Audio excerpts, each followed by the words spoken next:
I was living in the US. I was based in New York, but I was traveling all over the states. I did almost 35 states while I was living there. And pushed by the American dreams, to accomplish my dream, to do what makes me happy, that bet on yourself and you can do whatever you want.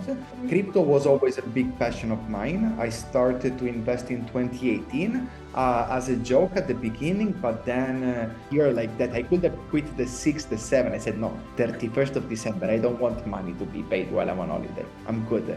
Even to don't have to think, maybe I have to do some work. So I'm like, 31st, we finish. And in my hand. And so from there, I started first to work as crypto coach. I had some people that I was coaching them. I developed my own method that in like 2 days of full immersion, I'm teaching you everything.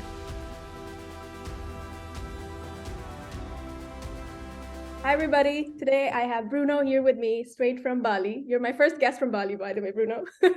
So the pleasure. I hope the best is one. Yeah, because Bali has a very, very special place in my heart. I actually had a chance to go there about 8 years ago, but that was my first ever solo travel experience. So a lot of things have changed. This is what they tell me. I'm only 7 months, but they told me that in the last years, this island have changed dramatically. Like it's completely different place. And how did you decide to move to Bali? Like, was it the digital nomad lifestyle calling you, or was it? Okay, so I give you a little bit of background. I was living in the US. I was based in New York, but I was traveling all over the states. I did almost 35 states while I was living there. And pushed by the American dreams, to accomplish my dream, to do what makes me happy, that bet on yourself and you can do whatever you want. Crypto was always a big passion of mine. I started to invest in 2018 as a joke at the beginning, but then it becomes something that I was really passionate about because for me— What was your first investment, Bruno? What was your first investment in crypto? Bitcoin. Oh, essential. Good one. Okay. I'm glad you're not one of the Doge people. I don't know if your people can see my face, but come on, that's a joke. No. Look, for me, I'm an engineer, so I go for it from the technological point of view and not from the speculation point of view. If you think Doge has everything that a coin should not have, there is Elon behind it. So of course, whatever Elon say, go for it. I used to drive a Tesla, so I love it. Pushed by this American dream, I decided to quit everything. And because I've been spending the previous 5 years, 6, 7 years traveling, but my wife was following me for the latest 5. When I quit my job, I said to her, look, you can do whatever you want. So you choose the next destination. I don't have to choose it this time. So wherever you want to go, we go. And she said, let's go to Bali. And honestly, I love that choice. Love that. No, she made an amazing choice because Bali right now is becoming a technological hub. Like people are coming from all over the world. So there is a big traction for people to come and work here, especially for crypto, Web3 and blockchain space. You have a lot of leader startup founders that are all based here because all the people that have switched the classic 9-to-5 jobs, they want to live in a place that is allowing them to live a wealthy life, luxury life with a very cheap cost of living. Here, everything is much cheaper compared to the US or compared to Europe itself.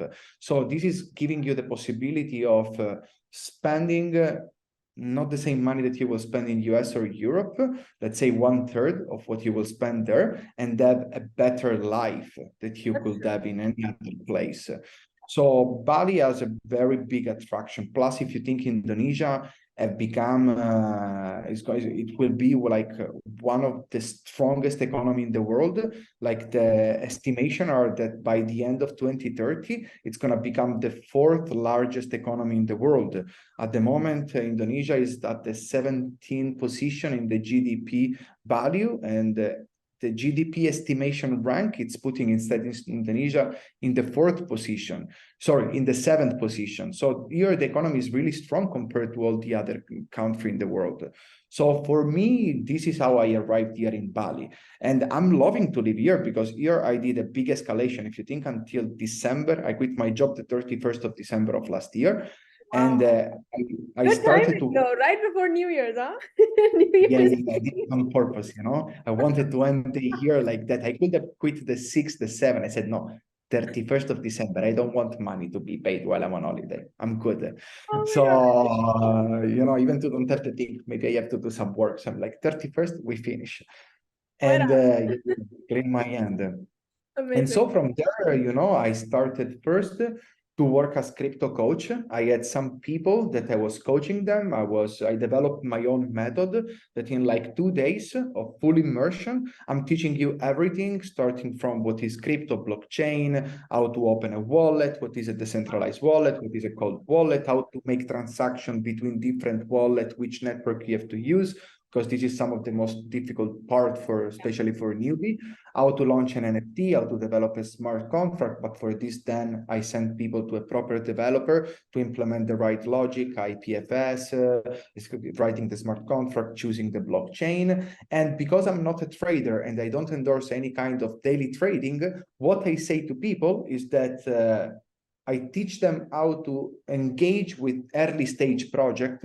So how to take advantage of ICO, IDO, IGO, IFO, whatever kind of initial offering, because you need to do an evaluation of the project before to put money there. So this is what I teach. I teach a fundamental analysis way that is teaching you what are the metrics that you need to evaluate when you are approaching a project where you want to invest money. Plus, I'm talking of investment, not speculation. So for me, every investment, it has to be long-term. So at least 3 to 5 years.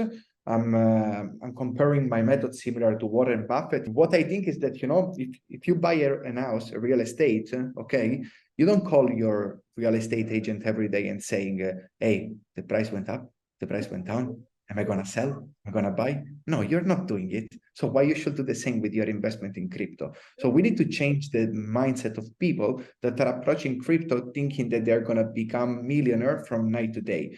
This period has finished. We are not in a bull run. The white paper era is not existing anymore. So right now, or you build something that is good or you are out. So I'm glad for this bear market that I have is one out question there. on that, Bruno. And you mentioned a really good point about how to, validate new projects and how to get into ICOs and IDOs. And I think that is one topic that we can definitely get more into. So what are your tips? Don't give away everything, of course, because people can reach out to you for more information. But I would love to understand, like, what sort of tips do you have for people who are, I mean, now I don't know what sort of sentiment do we have in the market. You already know There are different things that you can evaluate. You can go and evaluate who is their team, what is the product they're building. Is it really solving a real life solution, a real life problem? Like try to put yourself in saying, am I going to buy this product? If I buy it, why will I buy it? Is it really giving you a solution to something that you're facing every day? Check the team is very important, because look at what happened with FTX. Yep. You had a lot of unexperienced people, very young. I'm sorry, there are a lot of young people that are doing great things. But when you're dealing with companies that are handling millions or even billions of dollars, it's very good to do your own due diligence and check what is their background, what is their track record, who did they work with. Check their GitHub channel, understand how much they're coding, how many people there are involved. If they have like release, if it is an open source program, understand also a little bit of tokenomic. So go and check what is their plan, how many coins they want to release, what is their burning rate. These are all information that are very important if you think, because when you are evaluating a project, you're basing yourself on this evaluation on a market cap evaluation, and market cap is given by two values: number of coin and value of a single coin. So according to these three values, you know that there can be some kind of manipulation if some of this is changing. Bitcoin is strong because the number of coin is almost always the same until 2100. So we are always going to count 19 million, 100,000, stuff like this. The value that is changing, and then you understand how it's possible that Bitcoin, for reaching $150,000, it needs to have a big market cap. So it means that the market cap has to increase for you to see the value of the single coin to go up as well. So I teach also this kind of thing, how to study a project, understand what is the tokenomic that there is behind, where to look for this information, check their channel. Don't trust only one, because there is always a lot of scam, a lot of bots. So check them on Discord, check them on Twitter, check them on LinkedIn, check them on Instagram, see how their population, if it's there, if it's engaging. This is what I'm teaching mostly. But I don't do only this, because this is just a small part. I do consulting, and this is for people, professional especially, they don't have the time to do their own research.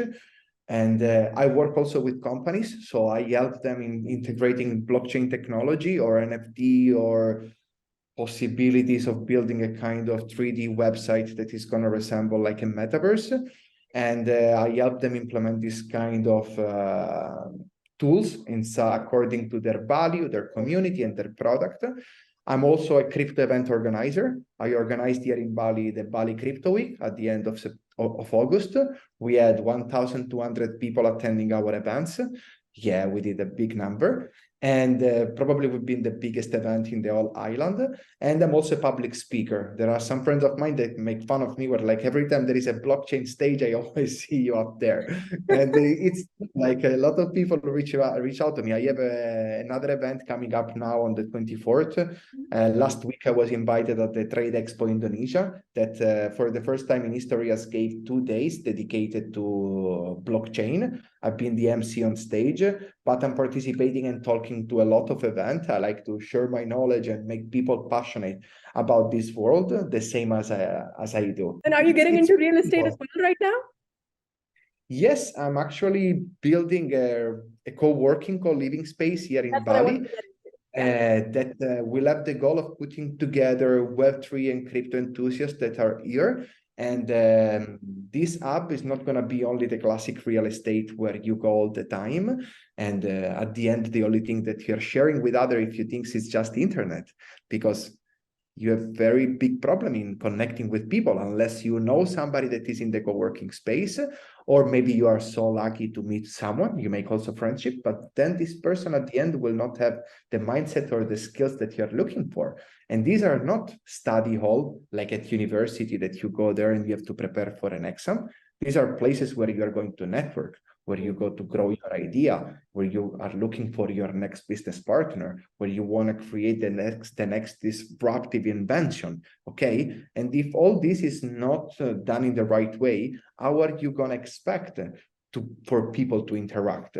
So I cannot disclose too much, but I can just say that this technological hub that we are building is going to be super high tech. You're going to find every kind of thing related to the latest innovation, the latest top notch is going to be present there, starting from interactive board, ergonomic chair, the lights, the speaker that you're using, the possibility of recording with artificial intelligence all the conversation that you're having with the people, recording, possibility of doing meeting call. We are going to have a conference room, different conference room, an auditorium. We want to host event for enhancing the life of people, how to build your social network, how to create the leadership mind, how to interact with others. So all our place is going to be about enhancing human, creating a new lifestyle, but we want to target a special digital nomads. And if you think digital nomads are going to be people that are already involved in Web3 and they made money and now they're traveling around and looking for new experience, or they are people that are highly related with a tech background, so they work in a tech startup or they work in Web3, web marketing or stuff like this, so they can find an easy integration of their job with the web. And every connection that you make is targeted with what you are looking for. Wow. Okay, I'm joining. Regardless, Beautiful. after 8 years, I'm going to return to Bali just for this. Amazing. But thank you so much for that, Bruno. I want to know, what's your advice to people, young people who are trying to, let's say, figure out their careers. There's a lot of tech layoffs as well happening right now. And this might be a good time for people to start adopting and moving into Web3 in terms of career, in terms of building new products or services, as well as getting into the metaverse or just getting that knowledge. So what is your advice to people who are looking for jobs or just want to... How do we study? Especially Generation Z, they have a very limited time of attention. So or you give them all the information in a minute or less, or you lose them. But this is a problem because sometimes for you to understand something, a topic, you need to dig more than a minute. Like me, on average, when I study a project, when I want to approach a project, when I put in money, I calculate that I'm dedicating at least from the 24 to the 36 hours of study on a project to understand if it can be worth for me to put money on it. Because also I do this as a job. I need to be an expert. So for me, it's important to study every detail. Also, again, I do it from the technological point of view. So for me, it's important to go and dig why a technology is strong. What are the weak spot and the strong spot, why I'm going to be bullish, why I'm going to be bearish, what is that is going to make me, invest in them or not. But it's all a matter of learning. And this world also is changing so much. This is like an iceberg, we are seeing only the tip, but there is so much below that we don't see that, of course, you don't have to have the knowledge of a developer in terms that you need to know how to code and everything, but at least understand what is the technology, understanding what is the purpose, understanding in which way it's going to be used and which problem is going to solve. But for doing this, you gotta dig. So guys, don't be scared and study a little bit. Amazing. Thank you so much for this, Bruno. I really appreciate it. I hope you liked it. Hope it went good. And thank you. Thank you so much for having me. For sure. Thank you so much. Have a good one. Thank you. Bye. Bye.